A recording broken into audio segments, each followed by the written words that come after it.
$80 billion. That's the global wearable market right now. And $200 billion by 2030. But that's not even the real number.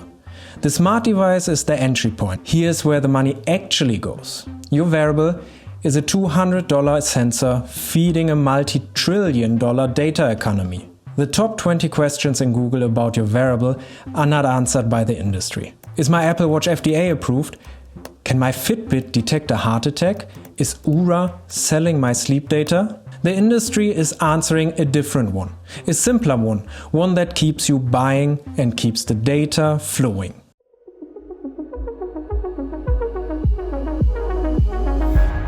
Hi, I'm Max, a product manager and engineer from Germany.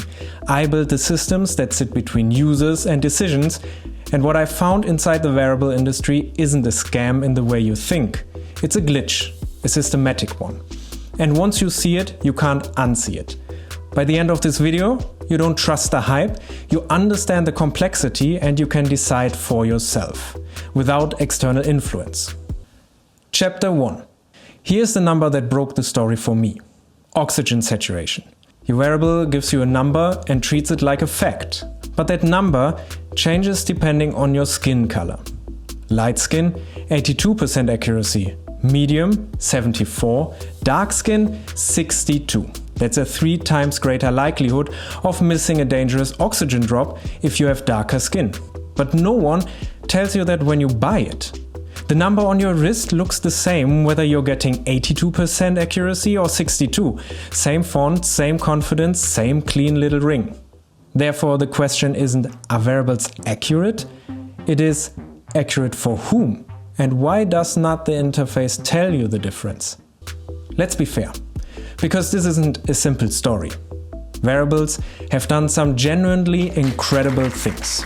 The Apple Watch has detected a silent heartbeat irregularity called silent atrial fibrillation or AFib in people who had no idea their heartbeat was problematic. That's not marketing, that's real. People got the help they needed because of that feature. The clinical benefit of catching heart problems early, 97%. That's as close to a perfect case for wearable technology as you're going to find. Some of this is real, genuinely, measurably real.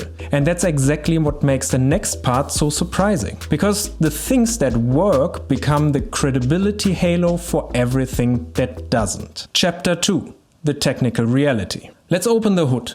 One of the major reasons people wear smart wearables is for early detection. And glucose is arguably one of the most valuable things a wearable could monitor non-invasively. Catching prediabetes early has a 95% clinical benefit.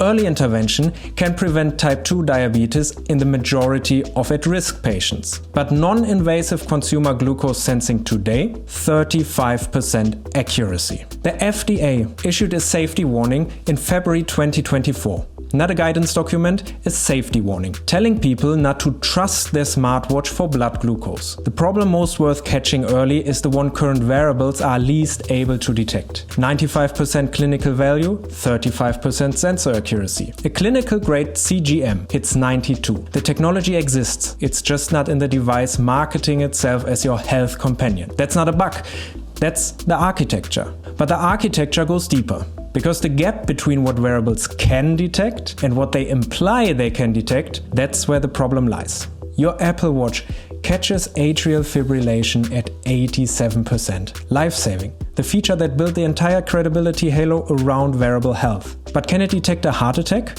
Only with 8% accuracy. A normal single-lead wearable ECG does not rule out a heart attack in progress. Both features sit under the same heart health label. Same icon, same dashboard. The consumer has no way to tell the difference between a feature that's 87% reliable and one that's 8% reliable. The halo from AFib detection bleeds into every other cardiac feature. The interface was designed so a validated feature and a non-functional feature wear the same mask. And it's not just glucose and heart attacks. Once you see the pattern, it's everywhere. Blood pressure, 52%. That's a coin flip. Sleep staging, 58%. Breath rate, 60%. Even heart rate drops from 82 to 65 the moment you start exercising. The exact moment accuracy matters most. But the dashboard doesn't tell you any of this. The morning summary doesn't say half these numbers are noise, it gives you a score. A ring, a color. And by the way, the data? It has less legal protection than your Netflix viewing history. Therefore, the reality you're living in, the one way your wearable knows you, is not what it seems. So here's the thing nobody's saying out loud. The wearable industry doesn't have an accuracy problem. It has an honesty architecture problem. Every number on your wrist exists inside a system that was not designed to tell you the truth about your health. It was designed to tell you enough to keep you engaged, enough to generate data, enough to keep you inside the ecosystem. The question that has been haunting this video, what is actually real, now has an answer. What's real is the data flow. What's real is that your wearable is an entry point to a multi-trillion-dollar health data economy. What's real is that the interface was designed to make you feel certain about information that is, by the device's own engineering, uncertain. And that's not because anyone is evil. It's because the business model requires it. Chapter 3. Privacy and power.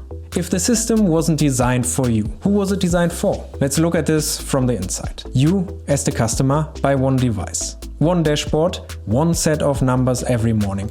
Some 87% reliable, some 35. Some varying by your skin color. The interface treats them all the same. Equal weight, equal confidence. You can't tell signal from noise, and that's not an accident. But in the wearable company's boardroom, that same device looks very different. It's not a health tool, it's a data node. Even partial, noisy data can be monetized. Coaching services, platform subscriptions, telehealth integration, risk scoring, AI model training. A wearable that's 52% accurate on blood pressure is a failure as a medical device, but it's a success as a data infrastructure node. We've normalized a device that measures us 24/7 with varying accuracy, wraps it in medical language and calls it wellness. We've stopped asking what's real. We scroll past the sleep score, we trust the ring. Therefore, the glitch isn't in the sensor, it's in us. Remember what I said earlier, that your fitness data has less legal protection than your Netflix history? Let me show you what that means. Your doctor cannot share your medical records without your consent. That's law, that's HIPAA, and there are heavy fines attached to it. But your wearable company, the data you generate isn't medical data, it's wellness data. And wellness data lives in a different legal universe. It can be shared, sold, aggregated, and used in ways medical data never could. It was designed for the intermediary layer. The shallow beneficiaries, the platforms, the analytics vendors, the coaching subscriptions, and the data brokers. Now look at who's actually protecting your data. The best device for medical sensing is not necessarily the best device for privacy. I think the device that knows the most about your body is often the device that shares the most about your body. But there's one place all of this data is already being used. And it's the one place where inaccuracy has the most precise consequences. Insurances. Will your wearable data be used to raise your insurance premiums? That's not a hypothetical. Pay-as-you-live insurance is real. John Hancock Vitality, AIA Vitality, Discovery Health. Real companies, real policies, real premium adjustments based on the data from the device on your wrist. But this is a topic for another video, where we will deep dive into this. Chapter 4. The choice. So, what do you do with all of this? I'm not going to tell you to throw away your wearable. Some of these features are genuinely valuable. AFib detection at 87%? Keep it. Heart rate at rest at 82? That's useful. But stop treating your wearable like a medical device. Start treating it for what it is, a consumer data platform with medical features of wildly varying quality. Now let's get to the 3 questions to run a wearable decision by to buy what you actually need. Question 1. What do you actually want to monitor? Not health, not wellness. Be specific. Sleep, stress, heart rhythm, or glucose? Define the target, because vague goals produce vague value. Question 2. How accurate is that specific feature? Not the device, not the brand, the feature. AFib detection and blood pressure estimation can differ by 35 points on the same product. The unit of analysis is the feature, not the logo. Question 3.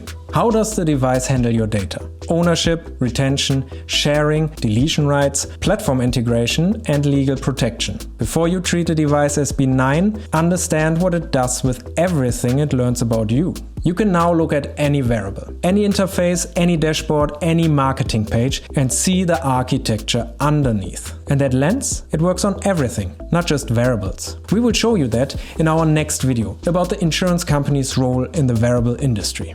All sources used in this video are linked in the description. And if this helped you think differently about the device on your wrist, that's why I made this. This is the first video on this channel. And if it was useful, subscribe and send it to someone who is about to spend $400 without asking what the smart wearable actually measures. And if you have a topic you want me to dive into and check the research and cut through the marketing, leave it in the comments.